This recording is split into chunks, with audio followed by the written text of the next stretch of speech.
भगवान परशुराम ने 21 बार धरती के क्षत्रियों का विनाश किया और इसके पीछे धार्मिक और नैतिक कारण थे। यह घटना उनकी धर्म रक्षा और न्याय स्थापना के प्रति समर्पण को दर्शाती है। मुख्य कारण क्षत्रियों का अधर्म और अत्याचार है वंशीय राजा सहस्रार्जुन का अत्याचार।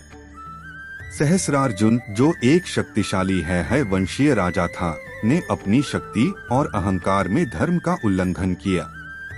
उसने परशुराम के पिता ऋषि जमदग्नि का अपमान किया और उनके तपस्वी आश्रम पर हमला किया। सहस्रार्जुन ने माता रेणुका और ऋषि जमदग्नि के साथ दुर्व्यवहार किया। अंततः उसने जमदग्नि ऋषि की हत्या कर दी।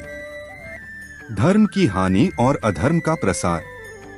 उस समय के क्षत्रिय राजाओं ने अपनी शक्ति का दुरुपयोग करते हुए आम जनता पर अत्याचार करना शुरू कर दिया था। वे धर्म और न्याय के मार्ग से भटक गए थे और समाज में अशांति फैला रहे थे।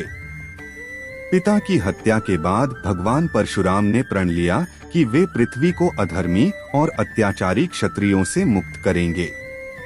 यह उनके द्वारा अपने पिता को दिया गया न्याय का वचन भी था।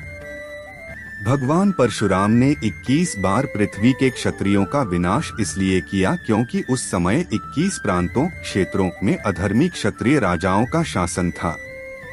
हर बार जब अधर्मी क्षत्रिय फिर से संगठित होते और अन्याय करते, भगवान परशुराम उनका संहार करते। उनका उद्देश्य अधर्म का पूर्ण नाश कर धर्म और सत्य की स्थापना करना था। भगवान परशुराम का क्रोध और युद्ध किसी व्यक्तिगत स्वार्थ या बदले की भावना से प्रेरित नहीं था। उनका संहार केवल उन क्षत्रियों तक सीमित था जो धर्म के मार्ग से भटके हुए थे।